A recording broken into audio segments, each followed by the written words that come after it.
Hola a todos, bienvenidos de nuevo a MatterDex y hoy, aprovechando que se acerca el día 8 de marzo, el Día Internacional de las Mujeres, vamos a hacer un vídeo sobre cuáles han sido las mujeres que más han influido en la historia de la ciencia, o en particular para este vídeo, en la historia de la química. En realidad, la cantidad total de mujeres que han influido en el desarrollo de la química es muy grande, es inabarcable para un vídeo de pocos minutos. Así que solamente voy a hablar de aquellas que creo yo han tenido una aportación más importante y significativa en esta historia.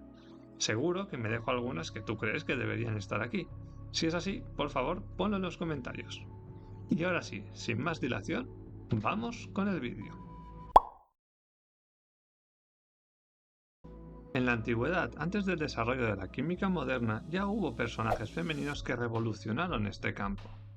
Estas científicas desarrollaron técnicas que aún hoy en día son utilizadas en los laboratorios, como la destilación, la sublimación o la extracción. Taputi, por ejemplo, era una famosa perfumista de la antigua Babilonia, quien se dedicó a extraer fragancias de plantas e incorporarlas en formulaciones alcohólicas, tal como se hacen los perfumes de hoy en día, y lo hizo mediante las técnicas previamente mencionadas. María la Judía, por otro lado, es conocida por ser una de las primeras alquimistas de quien se tiene registro. En su búsqueda de la transmutación para obtener oro, María desarrolló varios métodos e instrumentos de suma importancia para la química actual, como el alambique, que precede a los aparatos de destilación actuales, el kerotakis, un dispositivo que servía para recolectar vapores, o uno que seguro que os sonará, el baño María.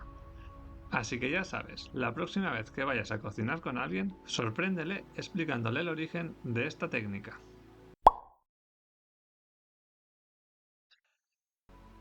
Agnes Pockels fue una mujer alemana apasionada por las ciencias naturales, que no pudo estudiar debido a las restricciones por parte de la universidad y de su propia familia, y se vio obligada a ser ama de casa.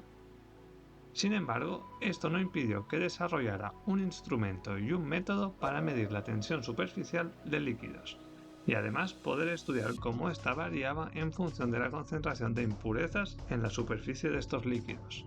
Antes de ver en qué consistía su trabajo, primero aclaremos qué es la tensión superficial.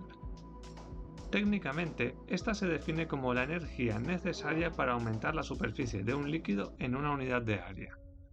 El incremento de energía asociado a este incremento de área resulta de que las moléculas de la superficie de un líquido, a diferencia de las del interior, no están totalmente rodeadas por otras moléculas iguales, y por tanto sienten menos interacciones favorables y se encuentran en un estado de mayor energía. Así, llevar una molécula del interior del líquido a su superficie es energéticamente costoso, y este incremento de energía es más pronunciado cuanto mayor sea la tensión superficial del líquido. Dicho esto, volvamos al trabajo de Agnes Pockels. Su dispositivo consistía en una cubeta rectangular llena de agua con una barra móvil de estaño que dividía la superficie en dos partes. Además, disponía de una especie de balanza formado en un lado por un disco sumergido en el agua y por un gancho donde colocar diferentes pesos en el otro. Con esta balanza, Pockels conseguía medir el peso necesario para que el disco atravesara la superficie del agua, a partir de lo cual extrapolaba la tensión superficial, puesto que cuanto más peso necesitara, más energía hacía falta para romper esa superficie y por tanto mayor era la tensión superficial.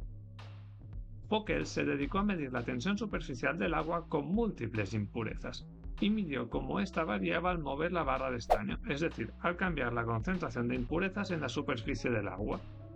Y todo esto desde su casa, sin acceso ni a estudios ni a universidad. Es algo realmente impresionante.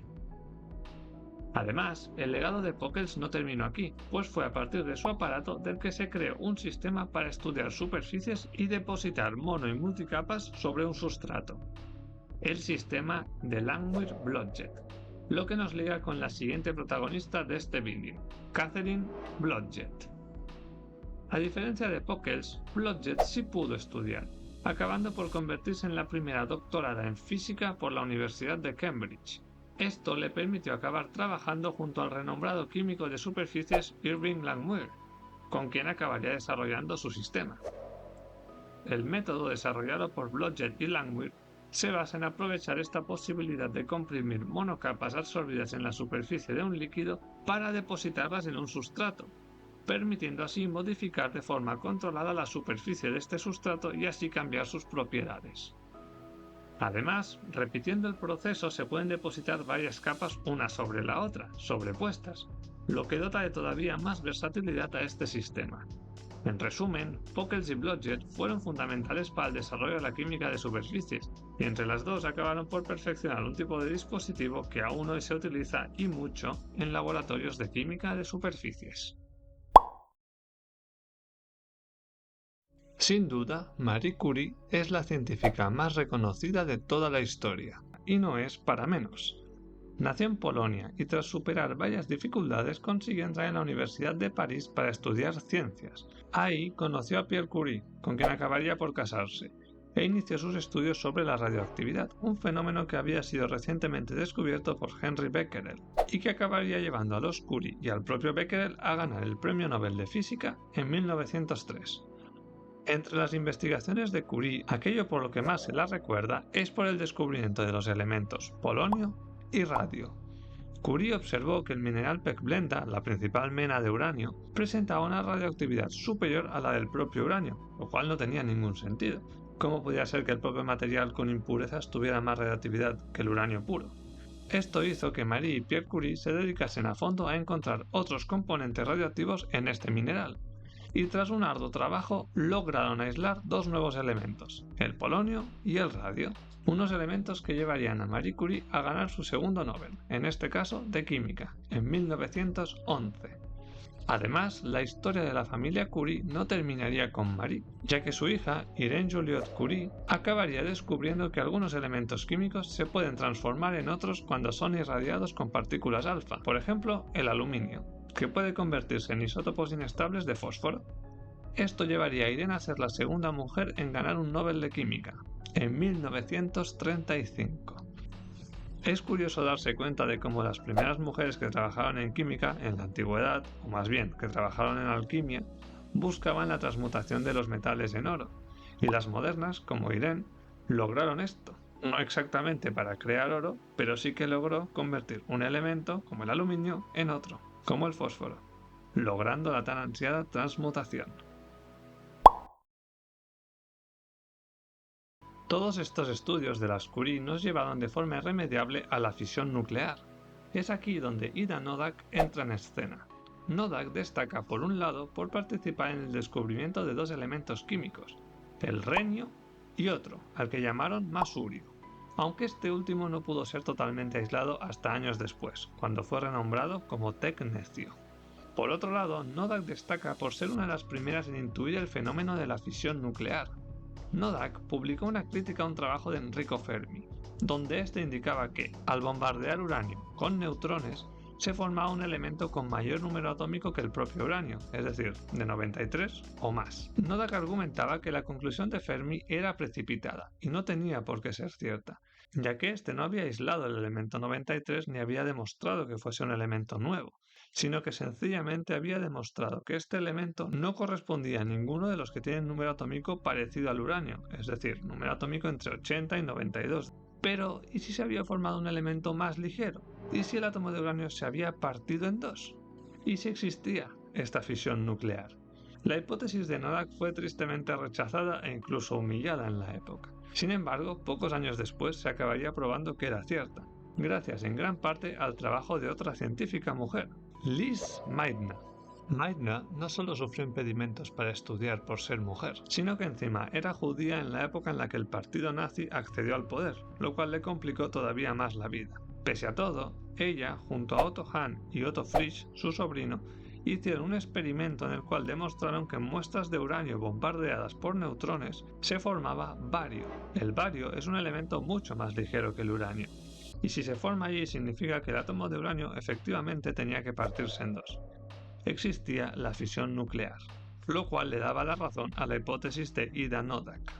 Con este descubrimiento, Otto Hahn acabaría siendo galardonado con el premio Nobel, aunque se cometió una gran injusticia al dárselo solamente a él, sin incluir a Lise Meitner. Como dato interesante, en la película Oppenheimer aparece este descubrimiento de forma indirecta, cuando al principio de la peli Robert Oppenheimer y sus colegas reciben una llamada donde les informan de que Hahn y Frisch han descubierto la fisión nuclear, de nuevo ignorando las contribuciones de Meitner, lo que da inicio a toda la serie de experimentos que acabarían dando lugar al final a la bomba atómica. Así, queda claro que las mujeres jugaron un papel fundamental en varias etapas del desarrollo de la tecnología nuclear, desde las Curie con sus estudios de la radioactividad hasta Nodak y Meitner con su descubrimiento de la fisión nuclear.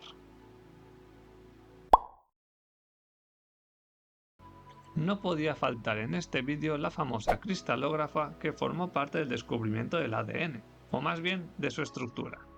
Rosalind Franklin trabajaba con difracción de rayos X cuando en 1951 tomó, junto a su estudiante Raymond Gosling, la que iba a convertirse en una de las fotos más famosas e importantes, si no la más, de la historia de la ciencia, la llamada fotografía 51. Esta fotografía es una imagen de difracción de rayos X del ADN en su forma B, es decir, la que hoy sabemos que adoptan los seres vivos. El patrón de X demuestra que se trata de una estructura helicoidal, mientras que la disposición de cada punto indica varias propiedades del ADN en su forma B. Por ejemplo, que el pitch, es decir, la distancia en la que la hélice da una vuelta entera, es de unos 34 angstroms, mientras que la distancia entre cada una de las bases nitrogenadas adyacentes es de solo 3,4 angstroms, lo que sugiere que en cada vuelta hay un total de 10 bases. Y además, y siendo esto lo más destacado de la fotografía de Franklin, esta demuestra que el ADN se trata de hecho de una doble hélice, lo cual se deduce sin entrar en muchos detalles por la falta de una señal de difracción aquí. Fue con esta imagen con la que Watson y Crick pudieron realizar finalmente su modelo de doble hélice del ADN, por lo que acabarían recibiendo el premio Nobel. De nuevo, fueron injustos al ni siquiera mencionar a Franklin en este descubrimiento. Por suerte, hoy en día conocemos bien su historia y sabemos lo importante y fundamental que fue en nuestro conocimiento actual del ADN. Pues hasta aquí llega el vídeo de hoy, este vídeo conmemorativo del 8 de marzo. Si te ha gustado, compártelo para que le llegue a más gente y si me he dejado cualquier científica que te pueda parecer interesante, ponlo en los comentarios y así lo ve todo el mundo. Muchas gracias por ver el vídeo y hasta pronto.